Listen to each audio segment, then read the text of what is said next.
ठीक है सर।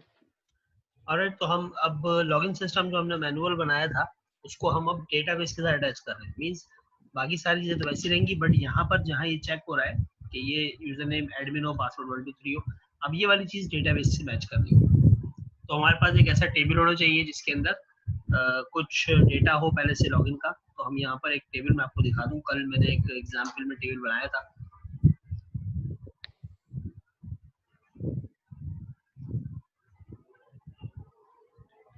मैंने एसक्यूएल सर्वर को अपना लॉगिन किया।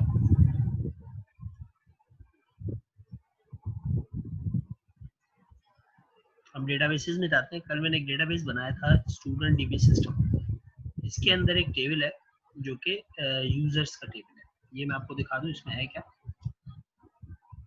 यूजर के टेबल में हमारे पास 3 कॉलम, एक यूजर नेम का कॉलम है, एक आईडी है और एक पासवर्ड का कॉलम, जिसमें ऑलरेडी 2 डेटा इंसर्ट हुआ है, 2 रॉज इंसर्ट हुई है। इसी पे हम अपना लॉगिन चेक कर लेंगे इस वक्त। तो हम इस डेटाबेस को यहाँ पर कैसे ऐड करेंगे। हम मॉडल पे जाएंगे, राइट क्लिक करेंगे और ऐड करेंगे। एक अगर न्यू आइटम आप कर लें। वैसे हमें जो चीज़ चाहिए वो है ADO.NET एंटिटी डेटा मॉडल, लेकिन अगर आप न्यू आइटम से करेंगे तो ज़रा बेहतर रहेगा, क्योंकि ये यहाँ पर रिसेंट आइटम नज़र आ रहे होते हैं, हमेशा यहाँ ये नज़र नहीं आ रहा होता। आप न्यू आइटम पर जाएं, न्यू आइटम पे जाकर आप डेटा के टैब में चले जाएं और वहाँ पर आपके पास ADO.NET एंटिटी डेटा मॉडल होता है। मॉडल 1 इसका नाम है, आप कोई भी नाम दे सकते हैं इसको, लेकिन ये जो डेटा कॉन्टेक्स्ट की क्लास बनाएगा वो आपके डेटाबेस के नाम से बनाता है। ठीक है जी। Entity framework designer from database, ठीक है, हम सेलेक्ट कर लेंगे। हमें कनेक्शन चाहिए, हम कनेक्शन लेते हैं, न्यू कनेक्शन। कनेक्शन सर्वर का नाम डॉट, ऑथेंटिकेशन एसक्यूएल सर्वर की, जो कि हमारा यूजर नेम ऐसे, पासवर्ड है हमारा 123 डिफॉल्ट पासवर्ड। डेटाबेस का नाम, यहाँ डेटाबेस आ गया, हमने स्टूडेंट टीवी सिस्टम सेलेक्ट कर दिया। इसको टेस्ट कर लें कनेक्शन को एक बार, तो आपको कंफर्म हो जाता है कि कनेक्शन ठीक है। ओके कर लें। अभी आपसे पूछता है कि सेंसिटिव डेटा को ऐड करना है यानी कनेक्शन स्ट्रिंग में, तो यस कर दें। कनेक्शन स्ट्रिंग में इस नाम से एक स्ट्रिंग बनेगी web.config के अंदर, ठीक है, स्टूडेंट डीबी सिस्टम एंटिटीज, और इसी नाम से डेटा कॉन्टेक्स्ट भी बनेगा, वो हम यूज करेंगे। अब आपने उस डेटाबेस के ऑब्जेक्ट को मॉडल में बनाना है, मॉडल के अंदर इंक्लूड करना है, तो कौन कौन से टेबल हमें चाहिए।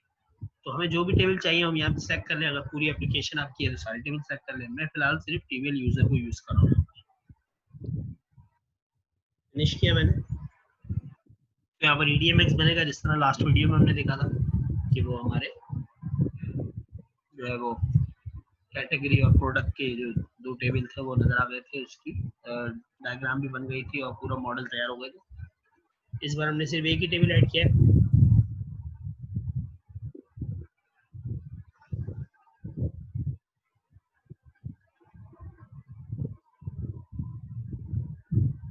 थोड़ा सा टाइम ले रहा है, ठीक है, जैसे ये हो जाता है फिर हम आगे बढ़ते हैं।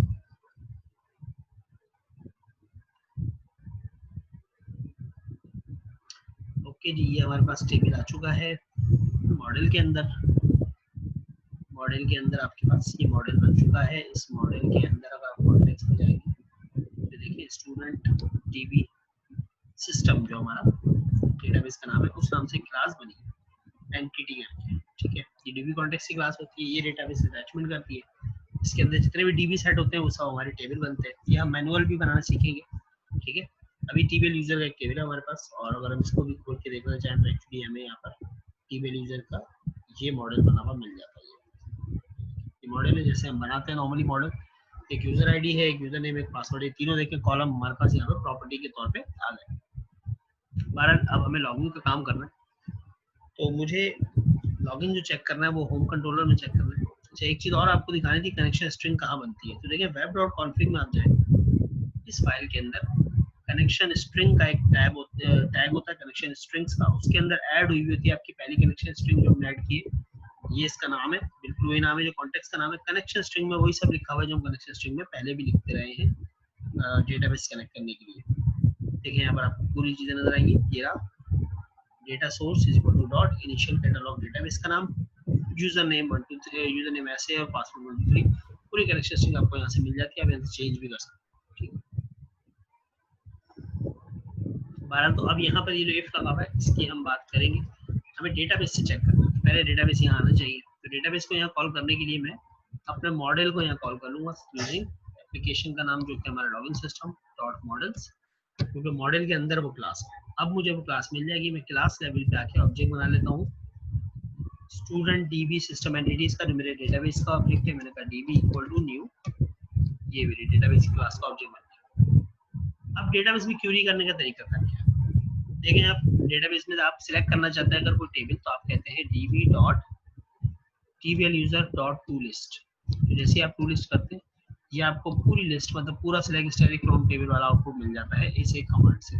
ठीक है, पूरी लिस्ट भर के आपको यहाँ मिल जाएगी। हम लिस्ट बना लेते हैं एक, और लिस्ट की टाइप हमने रख दी tbl यूजर और नाम रख लिया फॉर एग्जांपल यू। तो ये देखिए इस लिस्ट में सारे यूजर हमारे आ गए जितने भी उस डेटाबेस के अंदर सेव हुए हैं। ठीक है, अब हम इफ एल्स कर सकते हैं, इस यू के साथ भी इफ एल्स कर सकते हैं। ठीक है, इस यू पे लूप चला लें और फिर जिसका भी मैच कर जाए वो हो जाए। दूसरा तरीका ये कि हम यहाँ पर जो हमारी क्यूरी है उसमें वेयर लगा लें, डॉट वेयर, जिस तरह हम सेलेक्ट स्टैटिक फ्रॉम टेबल और वेयर करके यूजर पासवर्ड चेक करते हैं। तो मैंने वेयर लगा दिया। वेयर में हम, क्योंकि हम एक इंटरनल क्यूरी के अंदर क्यूरीज बना रहे हैं, तो हम एक लैम्डा एक्सप्रेशन यूज करेंगे एल। ये एक रन टाइम पे वेरिएबल होता है, इसके अंदर सारी प्रॉपर्टीज मिल जाती हैं आपको। यूजर नेम, मैंने कहा जब यूजर नेम डॉट इक्वल्स हो किसके, हमारे txt नेम के। ठीक है, और एंड लगा दिया यहाँ पर मैंने, एंड लगाकर मैंने कहा L dot password dot equals हमें मिले txt पास किया। ठीक है, जब ऐसा हो, ठीक है, ये हमारी क्यूरी है। इस क्यूरी का मतलब समझ लीजिए, जो मैंने क्यूरी लिखी है एंटिटी की क्यूरी, इसका मतलब ये है कि select static from tbl user where, बिल्कुल वैसे ही जैसे होता है यू नेम इक्वल्स टू हमारा txt, ये नेम जो हमने दिया है, and U pass equals to txt pass. Actually ये क्यूरी बनी है जो मैंने एनपीटी फ्रेमवर्क में लिखी है। ठीक है, डीबी डेटाबेस में जाओ, tbl यूजर में जाओ, उसमें से वेयर वो रॉज पकड़ो जिनके लैम्डा एक्सप्रेशन हमें पूरी ऑब्जेक्ट बना कर दे देता है रन टाइम पे। मैंने कहा जो उसका यूजर नेम है वो जहाँ बराबर हो हमारे txt नेम के, एंड का मतलब है इसके साथ साथ पासवर्ड भी बराबर हो हमारे पासवर्ड के, उसको लिस्ट करो। तो सिर्फ वो रॉ आएगी जो मैच कर जाएगी। अगर कोई रॉ मैच नहीं करेगी तो इस यू के अंदर कोई भी रॉ ऐड नहीं होगी। ठीक है, वेयर आपको पता है, वेयर में अगर रॉज मिलती है तो काउंट आता है, अगर रॉ नहीं मिलती है तो काउंट जीरो रहता है। ठीक है, तो यहाँ पर अब इफ के अंदर हम बजाय ये चेक करने के, हम यू चेक करेंगे इफ यू डॉट काउंट ये ग्रेटर देन जीरो हो तो इसका मतलब है बंदा ठीक है, वो लॉगिन हुआ है, अदरवाइज वो इनवैलिड यूजर है। ठीक है जी, बहुत सिंपल तरीका है डेटाबेस के अंदर से चेक करने का। मैं एप्लीकेशन रन करता हूँ और डेटाबेस हम देख लेते हैं। यूजर नेम है एडमिन, पासवर्ड है 123456 और एक है यूजर अकाउंट और पासवर्ड है 123456। इसको हम चेक करेंगे।